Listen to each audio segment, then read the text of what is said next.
আমাদের দেশে আমরা এই মুহূর্তে তিনটি গুরুত্বপূর্ণ জনস্বাস্থ্য এবং আর্থিক বিষয় নিয়ে উদ্বিগ্ন হয়ে আছি। প্রথমত, করোনা সংক্রমণকে প্রতিহত করতে হবে।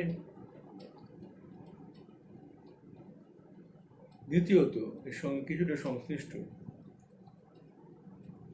এই প্রতিহত করার ক্ষেত্রে সাধারণ সমাজীবী মানুষের জীবিকাটাও সুনিশ্চিত করতে হবে। এবং তৃতীয়ত, সামগ্রিকভাবে আমাদের দেশে একটা আর্থিক অধোগতি দেখা দিয়েছে অন্য দেশেও, এর মোড়টাও ঘোরানো প্রয়োজন। এই প্রেক্ষিতটা মনে রেখে উল্লেখ করা দরকার যে গত মঙ্গলবার, বোধহয় 12ই মে, দেশের প্রধানমন্ত্রী প্রায় হঠাৎই বললেন উনি একটি প্রকল্প গুচ্ছ নিয়ে আসছেন যার অর্থাঙ্ক 20 লক্ষ কোটি টাকাতে দাঁড়াবে, এবং বললেন যে দেশের যিনি কেন্দ্রীয় অর্থমন্ত্রী তিনি আগামী কয়েকটা দিনে সেটা বিস্তারিত বলবেন। তা আমরা উৎসুক হয়ে কালকে পর্যন্ত অপেক্ষা করলাম, কিন্তু আমরা লক্ষ্য করছি এই যে তথাকথিত 20 লক্ষ কোটি টাকার বরাদ্দ বা প্রকল্পগুচ্ছর কথা বলা হলো বা কেন্দ্রীয় অর্থমন্ত্রী যা বললেন, তার মধ্যে কিন্তু সাধারণ মানুষের জীবিকাকে নিশ্চিত করার কোনো কথাই নেই, কোনো চিন্তাই নেই। তো এটা তো কার্যকর হবে না। এখানে দাঁড়িয়ে একটু বলা দরকার যে করোনার সংক্রমণকে রোধ করতে গেলে, বিশেষ করে যখন ওষুধ বা টিকা ইত্যাদি এখনো আবিষ্কৃত হয়নি বা প্রয়োগের স্তরে আসেনি, তখন কিন্তু আমাদের বলতেই হচ্ছে যে সাধারণ মানুষকে ঘরের মধ্যে থাকতে হবে, একটা দূরত্ব বজায় রাখতে হবে ইত্যাদি। কিন্তু ঘরের মধ্যে আবদ্ধ থাকা মানেটা কি? 80% মানুষই কিন্তু, এদের মধ্যে শ্রমজীবী সেই মানুষ যারা প্রত্যেক দিন বাড়ি থেকে বেরিয়েই তাদের জীবিকাটা অর্জন করেন। ঘরের মধ্যে আটকে রাখলে তো তিনি সে জীবিকা অর্জন করতে পারবেন না, তিনি বাঁচবেন কি করে? আর একইভাবে এটাও চিন্তা করতে হবে, আমি একটু আগেও বললাম যে সামগ্রিকভাবে দেশে আর্থিক যে অধোগতি, তাকে আমরা মুক্ত ঘোরাবো কি করে? এই নিশ্চিত যে 80% মানুষ, তাদের যদি জীবিকার কথা চিন্তা করি, তাহলে আমাদের মনে রাখতে হবে এই মুহূর্তে কিন্তু তার হাতে সঞ্চয় নেই, আয়ও নেই। তাই তাদের কাছে খাদ্যশস্য বিনামূল্যেই পৌঁছে দিতে হবে। এর মধ্যে যারা পরিযায়ী শ্রমিক আছেন তাদের কথা চিন্তা করেও একই, তার জন্য কত খাদ্যশস্য লাগবে। সাধারণ হিসেব করা হয় যে যদি মাথা পিছু একটি মাসে 10 কেজি চাল অথবা গম লাগে প্রতি পরিবারের, তাহলে সারা বছরে যদি এই চাল এবং গম আমরা দিতে চাই, তাহলে যে পরিমাণ চাল গম দিতে হবে আমাদের ভারতের খাদ্য নিগমের কাছে কি আছে? অবশ্যই আছে। এখনই তাদের হাতে আছে 7,70,000 টনেরও বেশি। আমাদের প্রয়োজন তো এই মুহূর্তে বোধহয় 7,70,000 বেশি, কিন্তু 6 লক্ষ বেশি নয় আমাদের প্রয়োজন। আর বড় ধান উঠলে তো আরও বেশি যোগান হয়ে যাবে। সুতরাং যোগান বা পরিমাণগত কোনো বাধা নেই, সিদ্ধান্তটা রাজনৈতিক স্তরেই নিতে হবে। যদি আর্থিক দিক থেকে দেখি কত টাকা লাগবে, আমরা একটা হিসেব একটা করা হয়েছে, অনুমিত এই টাকা লাগবে যদি আমরা 12 মাস ধরি, তাহলে প্রায় 2.34 লক্ষ কোটি টাকা নিচের 80% মানুষকে যদি খাদ্যশস্য বিনামূল্যে পৌঁছে দিতে হয়। কিন্তু শুধু তো খাদ্যশস্য পৌঁছলে হবে না, তাদের হাতে কোনো আয় নেই, একটা ন্যূনতম অর্থ তো তাদের হাতে পৌঁছে দিতে হবে। আমরা বলি যে বামপন্থীরা বলি বিশেষ করে যে মাসে অন্তত 7,500 টাকা পরিবার পিছু দেওয়া হোক। যদি এটা আমরা 6 মাস দিতে চাই প্রত্যেকটি পরিবারের কাছে, তাহলে কত টাকা লাগবে? একটা হিসেব করা হয়েছে, তাতে লাগবে প্রায় 8.74 লক্ষ কোটি টাকা। এরপরে আসছে জনস্বাস্থ্যের ক্ষেত্রে। ভারত সরকারের বাজেটে এবছর জনস্বাস্থ্যের ক্ষেত্রে ধরা আছে 67,000 কোটি টাকা। আমরা মনে করছি এটাকে বৃদ্ধি করতে হবে, অতিরিক্ত এর দ্বিগুণ, মানে 1.34 লক্ষ অতিরিক্ত কোটি টাকা অতিরিক্ত স্বাস্থ্য বাজেটে আনতে হবে। খুবই কম বরাদ্দ ছিল, এটা খুবই অন্যায় চলছিল অনেকদিন ধরে।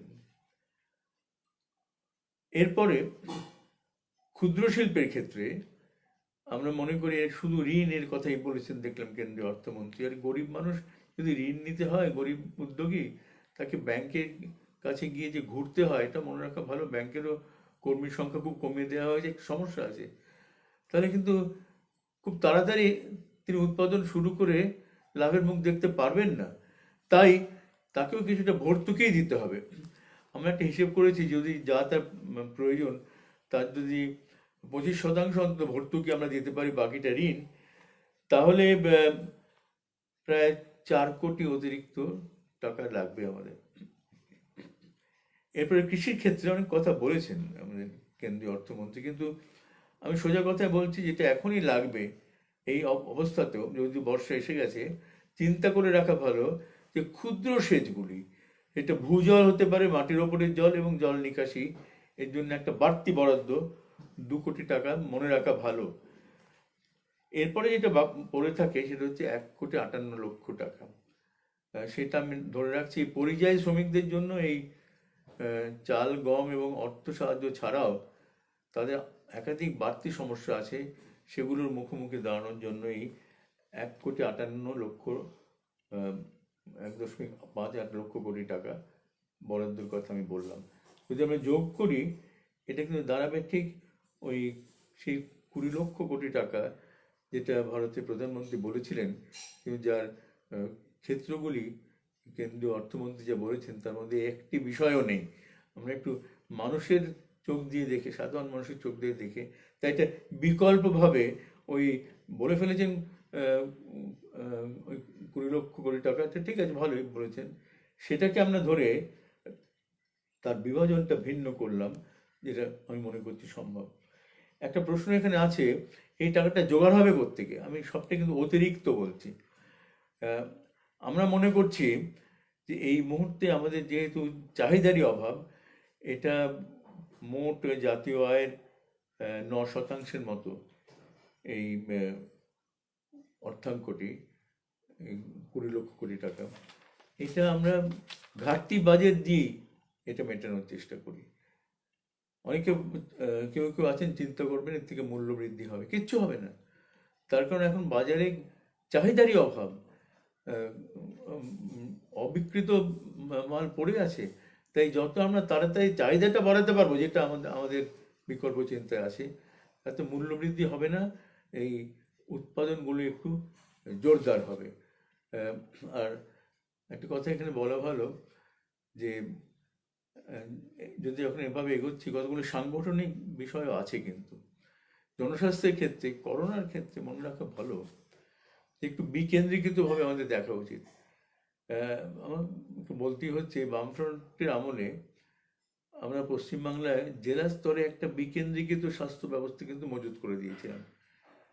জেলা স্তরের হাসপাতাল, মহকুমা স্তরের হাসপাতাল, তার নিচে ব্লক স্তরের স্বাস্থ্যকেন্দ্র, তার নিচে অঞ্চল স্তর, মানে 3টা গ্রাম নিয়ে একটা অঞ্চল কেন্দ্র, সেখানেও স্বাস্থ্যকর্মী এবং সপ্তাহে অন্তত একজন চিকিৎসক যাবেন, এরকম একটা ব্যবস্থা কিন্তু করা হয়েছিল।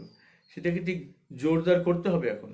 এবং চিকিৎসা তাড়াতাড়ি, মানে বাড়িতে বাড়িতে গিয়ে অবস্থাটা কী তার তথ্যটা সঠিকভাবে সংগৃহীত করে জেলা স্তরে পাঠানো, জেলা থেকে রাজ্য স্তরে যেখানেই প্রয়োজন করার পরে, এই যদি কোথাও চিন্তার কারণ ঘটে থাকে তখন তার লালারসের পরীক্ষা তাড়াতাড়ি করা, তার কিছু কিছু কাজ শুরু হয়েছে, আরও তাড়াতাড়ি আনতে হবে। এটা কেরালা যেভাবে করেছে, যদি এটা করা যায়, তারপরে চিকিৎসার ক্ষেত্রে পরিকাঠামো কিন্তু অনেক সংযোজন করতে হবে, প্রত্যেক জেলাতে করতে হবে, সম্ভব হলে মহকুমা স্তরেও, যার জন্য আমি জাতীয় স্তরে 67,000 বরাদ্দকে দ্বিগুণ করার কথা, অতিরিক্ত দ্বিগুণ করার কথা আমরা বলছি। সর্বশেষে আমি বলবো যে এই মুহূর্তে কিন্তু আমাদের রাজ্যে একটু সেবিকাদের অভাব হয়েছে, কোথাও কোথাও তারা চলে যাচ্ছেন শোনা যাচ্ছে। যদি এটা হয়, একটু আলোচনা করে দ্রুততার সঙ্গে বিকল্প ব্যবস্থা করতেই হবে। এই ক্ষেত্রে আমরা অনুব্রতী বলে যে তাদের ঠিকমতো প্রশিক্ষণ দিয়ে যে মা বোনদের যুক্ত করেছিলেন, তারা খুব ভালো করেছিলেন কাজ।